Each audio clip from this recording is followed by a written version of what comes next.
Oke, welcome back to my channel English with Supriyadi. Hari ini kita akan melanjutkan pembelajaran kita, yaitu tentang verbs. Sebelumnya kita sudah belajar nouns, pronouns, dan hari ini kita akan belajar tentang verbs. Jadi penting sekali sebelum belajar test TOEFL, yaitu bagian structure and written, alangkah baiknya kita belajar word classes. Baik, langsung saja kita pelajari. Verbs, kata kerja. Nah, di sini Metayana dan Nuroro menyatakan bahwa kata kerja menunjukkan sebuah aktivitas. Kemudian Lupia menyatakan bahwa kata kerja adalah kata-kata yang berfungsi untuk menunjukkan sebuah aksi yang telah dilakukan oleh subjek. Nah, jadi dapat disimpulkan dari pengertiannya ini, kata kerja itu adalah aksi, tindakan apa yang kita lakukan, maka itu disebut kata kerja atau verbs. Dan biasanya dilakukan oleh sebuah subjek. Nah, kemudian di sini kata kerja memiliki beberapa fitur atau cirinya, yaitu yang pertama ada tambahan s atau es jika itu adalah present tense. Nah, kata kerjanya itu akan ditambahkan s atau es jika subjeknya itu adalah orang ketiga, seperti he, she, dan it. For example atau contohnya, he stays at home. Dia tinggal di rumah. Nah, ini perlu tambahan s karena di sini subjeknya menggunakan he, maka perlu menggunakan s jika present tense tensesnya. Kemudian ada tambahan ed ending atau akhiran ed atau at jika itu adalah sebuah past tense atau tensesnya itu yang menggunakan aksi di masa lalu. Nah, kata kerjanya akan ditambahkan ed jika situasinya itu dalam bentuk masa lalu. Contohnya, we play football yesterday. Nah, di sini perlu tambahan ed. Maka ini menunjukkan past tense. Nah, di sini kata kerjanya play. Nah, ini menunjukkan masa lalunya, yesterday, kemarin. Selanjutnya ada tambahan be plus verb ing. Nah, maksudnya be di sini adalah seperti is, am, dan are. Jika itu adalah sebuah present progressive atau seringkali kita menyebutnya present continuous. Kata kerjanya akan ditambahkan be plus verb ing jika situasinya itu sedang dalam proses atau sedang berlangsung. For example, contoh, my mother is cooking in the kitchen. Nah, ibu saya sedang memasak di dapur. Maka ini is plus ing. Nah, cook bertambah ing. Is dan ing. Nah, ini be-nya. Kenapa menggunakan is? Karena my mother ini sama dengan she, perempuan. Dia perempuan. Nah, di sini dia menggunakan ing karena present continuous sedang berlangsung. Artinya kita sedang melihat ibu sedang memasak di dapur. Nah, jadi kita menggunakan present continuous atau present progressive. Ciri selanjutnya di sini kata kerja juga bisa diawali to infinitive atau verb 1. Nah, contoh, he decided to stay at home. Nah, ini to infinitive ini di sini. To di sini adalah menggunakan kata kerja pertama setelah to tadi. Nah, harus kata kerja pertama. Mengapa? Karena setelah to itu wajib verb 1. Nah, ini adalah penyambung kata kerja, yaitu disebut dengan to infinitive. Nah, di sini kan dia memutuskan untuk tinggal di rumah. Nah, ini kata kerja, maka di tengah setelah kata kerja pertama itu dia menggunakan to. Bolehkah menggunakan to lagi? Jika kata kerjanya banyak, maka boleh menggunakan to lagi. Nah, di sini kata kerjanya 1 bertambah. Maka ini to disebut to infinitive. To stay at home. Kemudian ciri selanjutnya yaitu jika ada sebuah auxiliary di dalam sebuah frasa atau kalimat. Nah, jadi ada sebuah kata kerja di dalam frasa atau kalimat. Nah, Auxiliary atau kata kerja bantu tadi dibagi menjadi dua kategori. Yang pertama itu ada kata kerja bantu atau kata bantu utama. Kemudian ada kata bantu modal.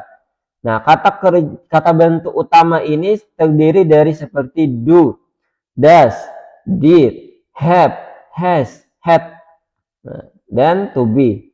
Atau am, is, are, was, will, been, being, to be. Nah, ini adalah kata bantu atau kata kerja bantu. Nah, yang membentuk kata kerjanya ini disebut dengan primary auxiliary. Sedangkan ini contohnya dulu. Contohnya he does not feel what I feel. Nah, mana kata auxiliary bantunya? Pertama tadi does. Nih, kata does. Dia tidak merasakan apa yang aku rasakan. Nah, kemudian I have studied English. Nah, aku sudah belajar bahasa Inggris. Jadi di sini bukan kata kerja dia, tapi kata bantu atau auxiliary. Karena di sininya ada kata kerja. I have. Di sini maknanya sudah karena di sini menggunakan verb 3. Kemudian ada she is studying English. Dia sedang belajar bahasa Inggris. Nah, is. Ini auxiliary atau primary auxiliary, kata bantu utama. Jadi is di sini bukan kata kerja, tapi dia auxiliary. Karena kata kerjanya ini di sampingnya. Etc. dan lain-lain. Nah, sedangkan atau sementara itu modal auxiliary terdiri dari can, could, may, might, will, would, shall, should, must. Nah, ini modal can, could, may, might, will, would, shall, should, nah, dan must. Ini adalah modal. Dan setelah modal biasanya harus verb 1. Contoh, they will spend the holiday in Singapore. They will spend the holiday in Singapore. Nah, setelah will di sini menggunakan kata kerja pertama, spend. Tidak mau walaupun berlalu misalnya, tapi tidak mungkin dia menjadi verb 3 setelah will, tidak mungkin. Pasti verb 1 setelah will. Kemudian you should take a rest for about an hour. Kamu seharusnya ambil istirahat selama 1 jam. Nah, nih should modalnya, kemudian take kata kerjanya. Subjeknya you. When I could not atau I couldn't tell you anything. Nah, aku tidak bisa memberitahumu apapun atau menceritakanmu apapun. Nah, could di sini ini adalah modal. Kemudian ada ciri lagi, ada tambahan akhiran fai. Nah, fai. Jadi misalnya dia kata sifat, ketika ingin kita ubah menjadi kata kerja maka tambahkan fai. Untuk beberapa kata sifat ada yang perlu diubah menjadi kata kerja. Nah, misalnya mempercantik, maka berasal dari kata cantik. Beauty menjadi beautify. Nah, the women beautify themselves. Nah, the women, cara membacanya the women beautify themselves. Kalau woman itu satu perempuan, tapi cara membacanya kalau wanitanya banyak women. The women beautify themselves. Nah, para wanita itu mempercantik diri mereka. Kemudian ada akhiran is. Nah, sama memory. Nah, memory itu kan kenangan. Maka untuk mengubah menjadi kata kerja maka tambahkan is. Nah, para siswa mengingat kosa kata atau menghafal kosa kata. Para siswa mengingat kosa kata. Memorize. Students memorize vocabularies. Kemudian ada akhiran en. Nah, misalnya di sini berasal dari kata fight atau takut. Nah, maka untuk mengubah menjadi kata kerja menakuti, maka tambahkan en. They frighten me. Mereka menakuti aku. Nah, Kemudian ada awalan. Nah, tambah awalan en. Di sini contohnya enjoy, berasal dari kata joy, senang. Jadi enjoy jadi menikmati. Nah, the boys enjoy their life. Mereka, para laki-laki atau anak laki-laki itu menikmati hidup mereka. Nah, dari pernyataan di atas dapat disimpulkan bahwa kata kerja adalah salah satu bagian utama dari sebuah kalimat atau pertanyaan di dalam bahasa Inggris. Kata kerja memberikan tanda sebuah aksi, kejadian, atau suatu kejadian. Baik itu kejiwaan, fisik, ataupun mekanik. Kata kerja selalu mengekspresikan aktivitas. Nah, kemudian kata kerja dibagi menjadi beberapa kategori sebagai berikut. Yang pertama itu ada transitive verb. Nah, kata kerja transitif. Kata kerja transitif ini adalah salah satu yang digunakan atau kata kerja yang menggunakan objek. Jadi kata kerjanya ini, kalau transitif ini selalu memerlukan objek. Jadi setelah kata kerja itu harus ada objeknya, baik noun ataupun pronoun. Nah, bisa noun, phrase atau frasa, pronoun, kata ganti, yang merujuk pada orang atau hal yang dipengaruhi oleh aksi dari kata kerja itu. Nah, contohnya admire, mengagumi. Nah, mengagumi siapa? Harus ada objeknya. Maintain, menjaga apa? Harus ada objeknya. Kemudian love, nah, mencintai, harus ada siapa yang dicintai, etc. dan lain-lain. Kemudian ada intransitive verb. Nah, intransitive verb ini adalah kata kerja yang tidak perlu memerlukan objek. Contohnya cry, menangis, work, bekerja, laugh, tertawa. Contohnya I laugh, saya tertawa. Jadi tidak perlu memerlukan objek. Kemudian ada regular verb. Regular verb ini adalah kata kerja yang mengikuti pola yang standar atau terstruktur di dalam nada bunyinya. Nah, past tense dari regular verb yang dibentuk dengan tambahan ed ending. Nah, biasanya ada tambahan ed atau ed. Contohnya walk menjadi walked. Nah, jadi ada cara membacanya yang ujungnya ed ini. Kalau work itu kan huruf K di sini voiceless. Jadi ujung cara membacanya itu, nah, jadi misalnya menjadi past tense worked. Nah, ada yang menjadi dibaca, misalnya dia voice bergetar di sini voice, maka dia dibaca ed-nya. Contohnya smell. Nah, L kan ada getarannya, smelled, maka d. Kemudian kalau ujungnya T, misalnya wanted, nah, dibaca wanted. Nah, kalau ujungnya T. Sama di sini contohnya shouted. Nah, maka dibaca tadinya.